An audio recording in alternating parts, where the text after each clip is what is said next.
ప్రభు అయిన యేసు నామములో అందరికీ వందనములు. దినోదయ వాక్యముల నుంచి లూకాసు వార్త 17వ అధ్యాయము 32వ వచనం. లోతు భార్యను జ్ఞాపకం చేసుకొనుడి.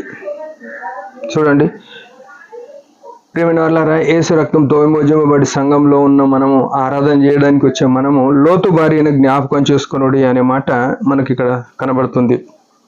ఎందుకు లోతు భార్యను జ్ఞాపకం చేసుకోమన్నాడు? రక్షింపబడిన మనము, మన దృష్టి ఎవరి మీద ఉంది?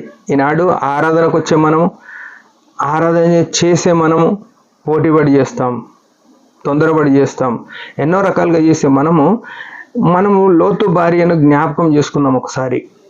ఎందుకంటే సొదొమలో ఉన్న లోతు కుటుంబము ఏం చేస్తుందంటే, వీరు పరిశుద్ధులే, దేవునికి సంబంధించిన ప్రజలే, అబ్రహాం సంతానంలో, దేవునికి సంబంధించిన సంతానంలో నుంచి వచ్చిన వారు, అబ్రహాముతో సావాసం ఉన్నవారు.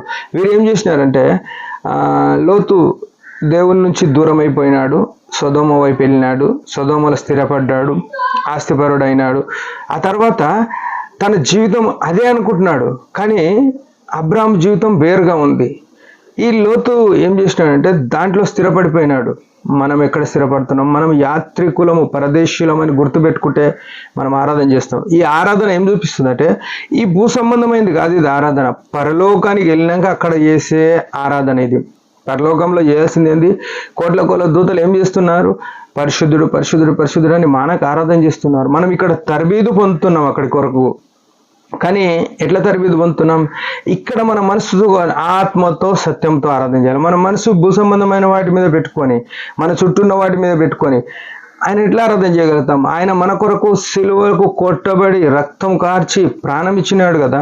ఆయన వైపు చూడకుండా, ఆయన మీద గమనం ఉంచుకోకుండా ఎట్లా ఆరాధన చేస్తాం? ఈ లోతు భార్య ఏం చేసిందంటే, దేవుడు రమ్మన్నాడు, దేవుడు అబ్రహాం ప్రార్థన ద్వారా బయటకు రమ్మన్నాడు. వాళ్ళు రానికి వచ్చినారు, పరిగెత్తినారు. కానీ ఆమె చూపు ఎక్కడుంది? సొదొమ మీద ఉంది, సొదొమ వైపు ఉంది. ప్రియమైన వాళ్ళారా, దేవుని ప్రజలతో సావాసం ఉండడానికి, అంటే దేవుని కనికరం పొందిన గుంపులో ఉన్న నీవు నేను, అంటే దేవుని కనికరింపబడటం వలన, యెహోవా కనికరపడటం వలన దూతలు వెళ్ళినారు, లోతు కుటుంబాన్ని బయటకు తీసుకొని వచ్చినారు, ఆ మైదానంలోకి తీసుకొని వచ్చినారు. మీరు ఈ మైదానంలో ఉండకుండా కొండకు పరిగెత్తుని అన్నాడు.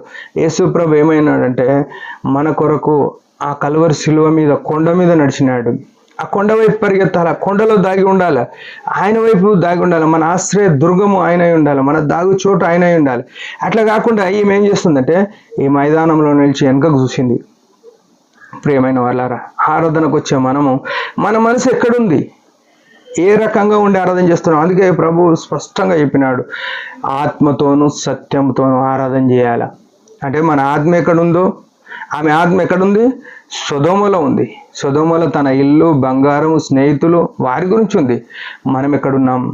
ఉదయకాలం ఆరాధన చేసే ముందు మన మనస్సును ప్రభు మీద పెట్టుకోవాలి. ఈ మందిరానికి వచ్చిన మనం కూడా చాలా విషయాలు, ఇంటికాడ ఏమవుతుందో, లేకుంటే ఈ మందిరం అయిపోయినాక ఏం చేయాలనో, ఇట్లా ఎన్నో ప్రణాళికలు, ఎన్నో ఆలోచనలు కలిగి ఉంటాం. అవన్నీ పక్కన పెట్టేసి మన సావాసం ప్రభుతో, దేవుని ప్రజలతో వచ్చిన ఆ దేవుని దూతలు తీసుకొని పోయినప్పుడు వారి గురించి ఆలోచన చేయాలి, వాళ్ళతో ఆలోచన చేయాల్సింది ఆమె వెనుకపోయింది. ఈనాడు మన మందిరానికి వచ్చిన మన ప్రజల గురించి దేవుని ప్రజలతో కలిసి ఐక్యపరుచుకొని ఆరాధన చేయాలి. కానీ వాళ్ళకన్నా నేను బాగా చేస్తా, నేనే మంచిదాన్ని, నేనే మంచోని అని ఆరాధన చేసి మనం వెనుక చూసుకోవద్దు. లోతు భార్యను జ్ఞాపకం చేసుకుందాం. మన జీవితము ఎంతో దగ్గరగా ఉంది, సమయం కొద్దిగా ఉంది. దేవుని మహిమ కొరకు ఆరాధన కలిగి జీవిద్దాం. దేవుడి మాట దించిన చిన్న ప్రార్థన. పరమ తండ్రి యేసు ప్రభు నామములో వందనాలు. ఉదయకాలం ఇచ్చిన ఆశను బట్టి స్తోత్రములు. లోతు భార్య జీవితాన్ని చూస్తూ వచ్చినాం. ఎంతో నష్టం తండ్రి, ఎంతో హేయకరమైన జీవితం జీవించింది. మేము ఆరాధనకు వచ్చే మేము కూడా లోక సంబంధమైన వాటిపై మనసు ఉంచుకుంటే ఎంతో హేయమైన జీవితం మాకుంటుందని హెచ్చరిక చేసినాం.